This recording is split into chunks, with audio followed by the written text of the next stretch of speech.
Good evening mga kabsat. Bad ako ng bad kanina. Minsan kasi natasanay tayo kay Sir Bad. Silipin nga natin ano yung mga bagong upload ni Sir Bad. Rallyista. Ito ngayon kanina. Oh. Marcoleta, Villanueva, sangkot sa 10 billion Napoles scam. Oh my goodness, really? Really? Paano naging credible ang Blue Ribbon hearings? O sige, ito nga. Grabe ito. Si Sir Bad na naman pag bumanat. Okay, bilisan lang natin ha.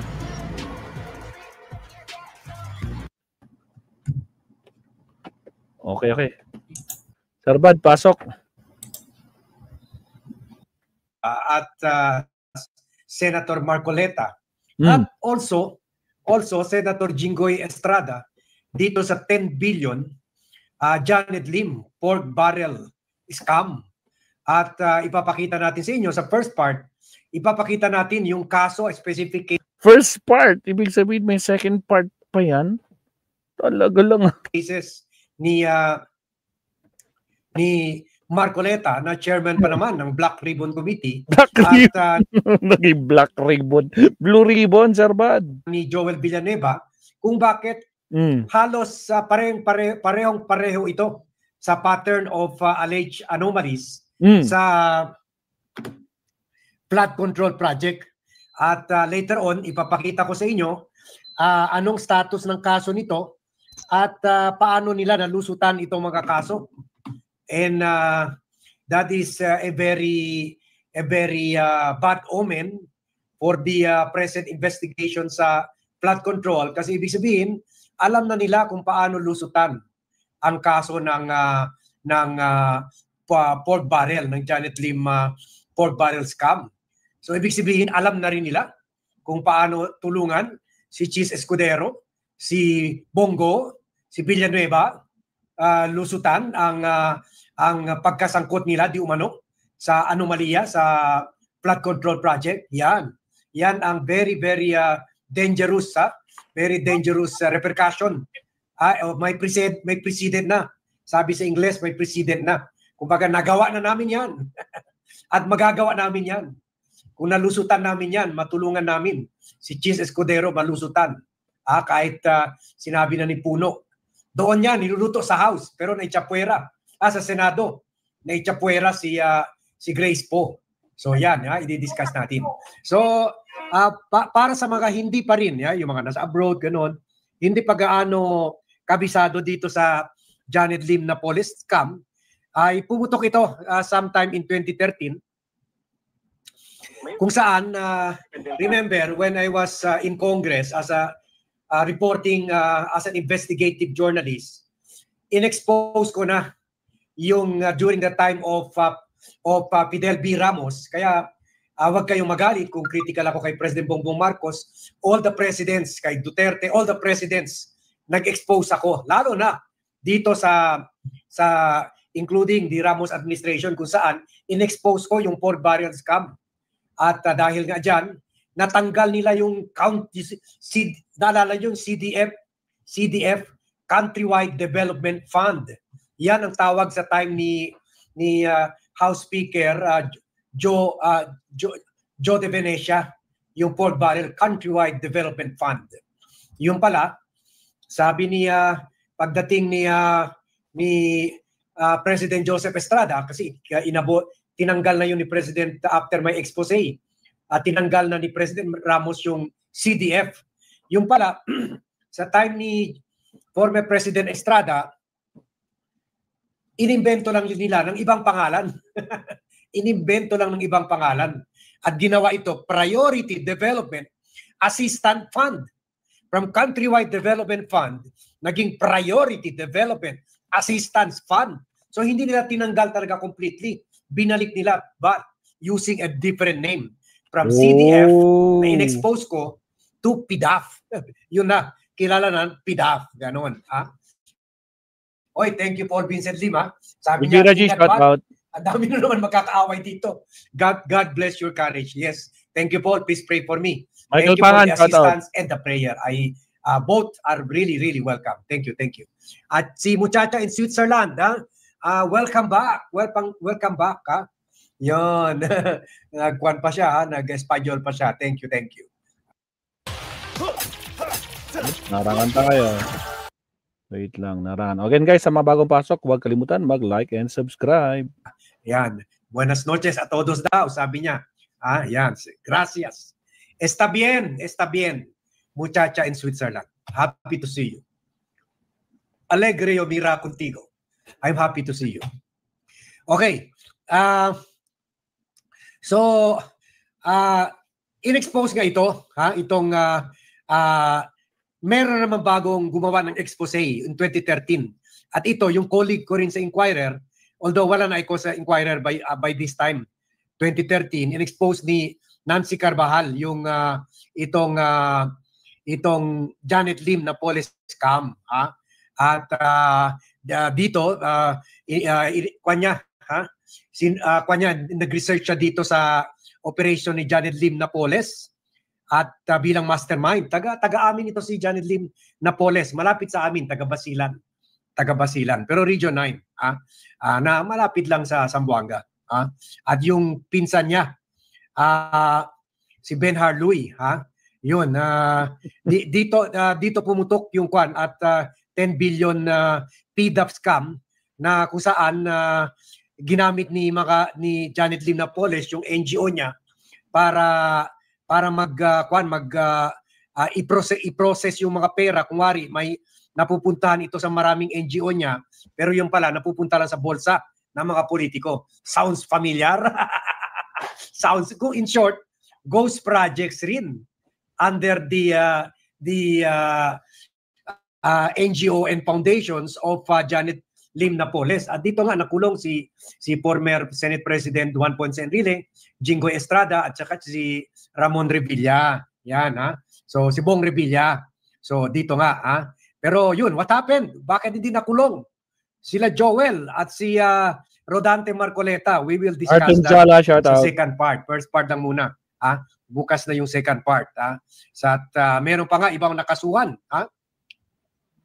At actually, according to the Philippine Inquirer, nasama rin dito pangalan ni Congressman noon time na yun. Senator na. Gregorio Honasan and Senator Bongbong Marcos. Nasama rin dito si Bongbong Marcos, ha, sa ito, sa alleged scam na ito, ha. Kasama na yung iba pang mga members ng House of Representatives, tulad nila Rizalina Siachon Lanete, kahit si Bongbong Marcos, 100 million, Congressman Conrado Estrella III, Edgar Valdez, Rodolfo Plaza, Erwin Chongbian, Samuel Dangwa, and Robert Raymond Estrella, and Gregorio Honasan as senator. So yan, ha. So at kasama rin dito si Joel Villanueva at si Marcoleta. So yan, ha. So pupunta na tayo dito sa kaso kasi sila ang siyempre sila ang active ngayon, ha. Sila ang ang nasa eye of the storm ngayon. So dito na tayo mapunta. At we will be using the material of Antonio Montalban ng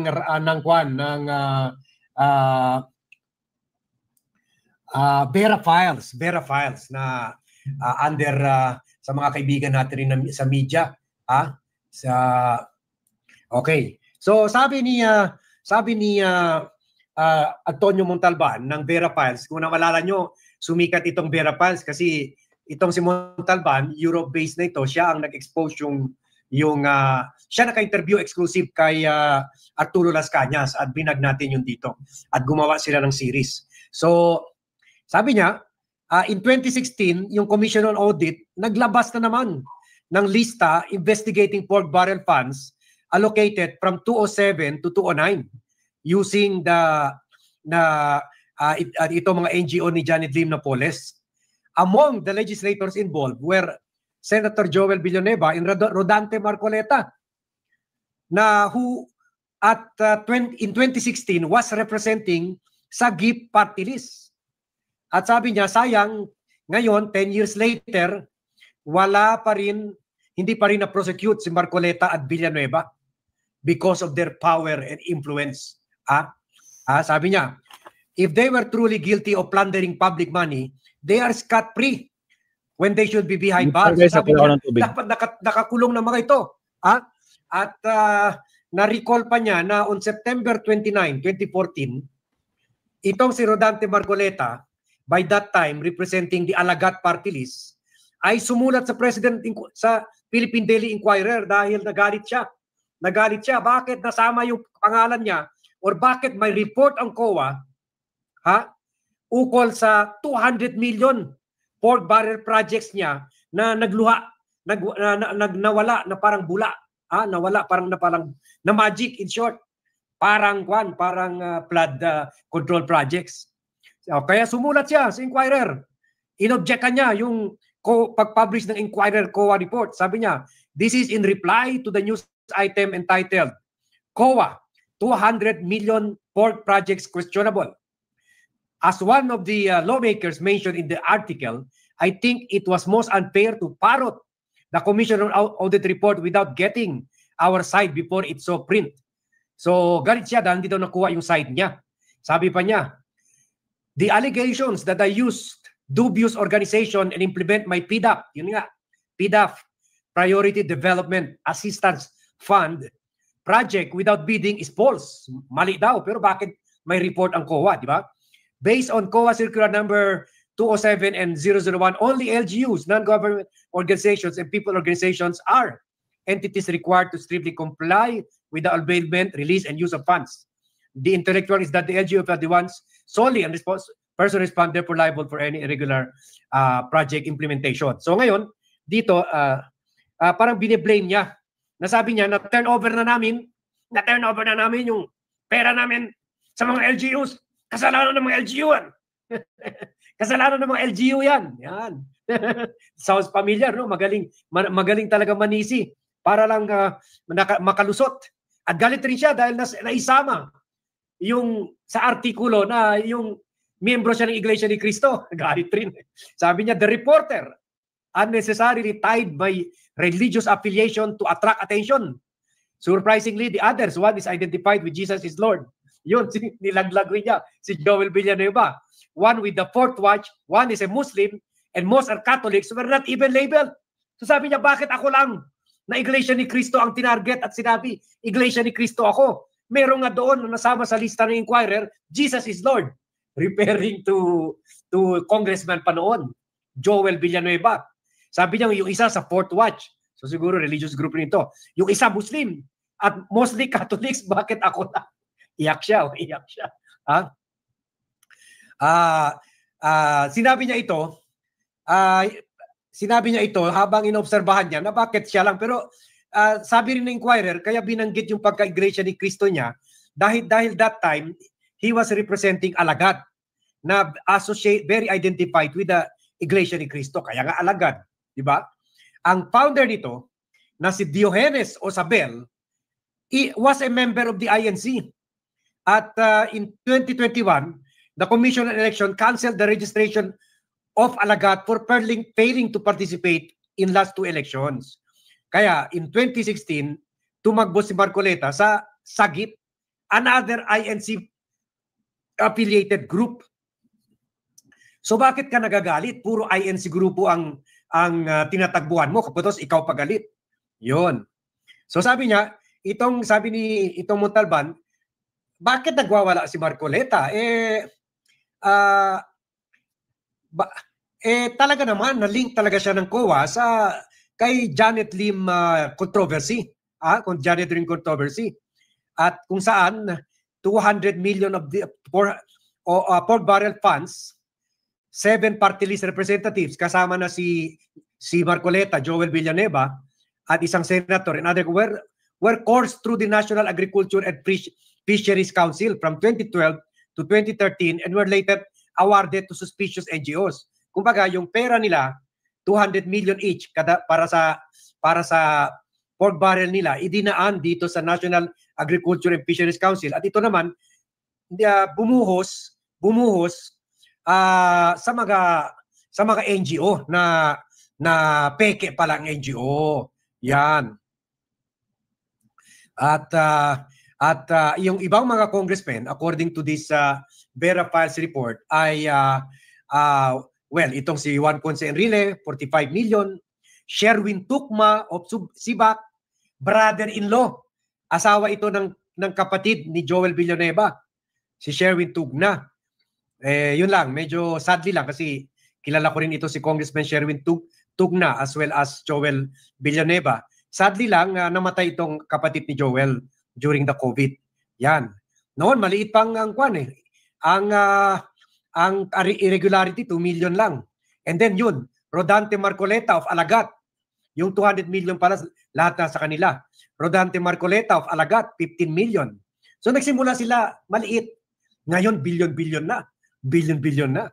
Kumaga, practice makes perfect. Practice makes perfect, ha? Ay. Ang mga magnanakaw talaga, no? On the basis of the written request to the Secretary of Agriculture, the money was then transferred to the National Agriculture and Fisheries Council. At sila pa nag-sign yung mga letter to the Agriculture Secretary, kaya hindi pwede maghugas kamay si Marcoleta dito o magwala dahil nasama yung pangalan niya. Then, yung mga pera na napunta sa NGO and then sa NAFC ay pina-channel sa NGOs para daw gumawa ng livelihood projects. Walang bidding na ganap, or familiar na naman, the same pattern. Walang bidding na ganap. At yung kay Marcoleta, na sinabi niya project niya para sa, yun daw, para sa magpa-culture ng bulati, mag-culture ng bulati at vegetable gardening, ay naglaho parang bulati. Naglaho parang bulati, nawala. Sabi ng COA, sabi daw ni Marcoleta, yung project niya ay na-implement sa barangay sa Bulacan, Pampanga, Tarlac, Cavite, and Rizal. Pero wala sila nakita. In short, wala.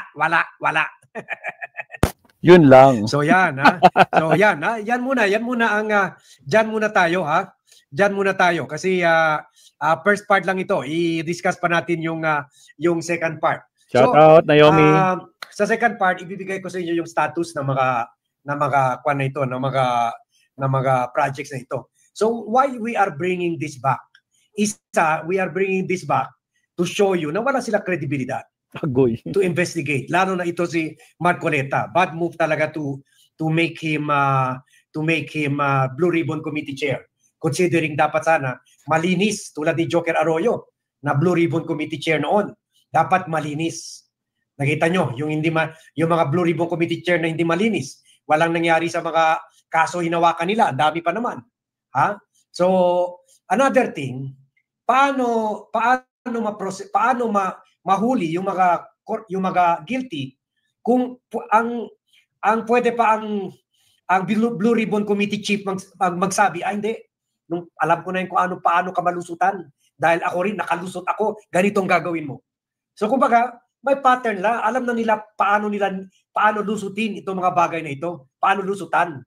Kaya pwede nila turuan. Sabihin, hindi, hayaan mo yan, makalimutan rin yan ng tao, magsawa rin yan sa mga issue ng flood control. Sige lang, tuloy-tuloy lang tayo. Tulad sa time ni Janet Lim Napoles, ginamit lang mga Paul Guy and Paul Girl, yung mga kasamahan ni Janet Lim Napoles, yung mga staff nila, staff ni Jinggoy, staff ni Enrile, staff ni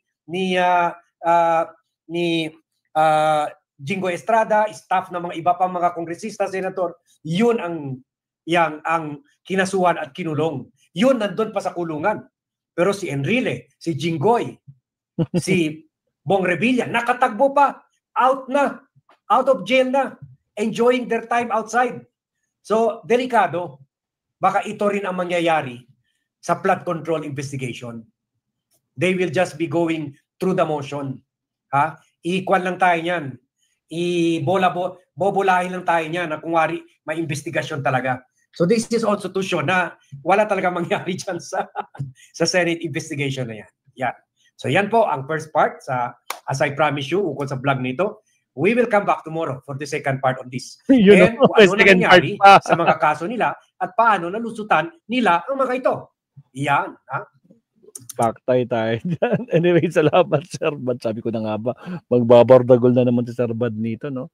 So, ito nga, basta ito, Marcoleta, Villanueva, sangkot sa 10 billion Napoles scam. Paano naging credible ang Blue Ribbon hearings? Question mark, mga kakabsat. Agoy. So, ano sa tingin niyo, mga kabsat? Credible nga ba talaga yung ginagawa nilang hearing dyan? Nakapaw. But anyway, maraming salamat pa rin, Sir Bad. Guys, naka-live na si Attorney Claire actually. Baka ito na yung last natin. Pangalawa lang.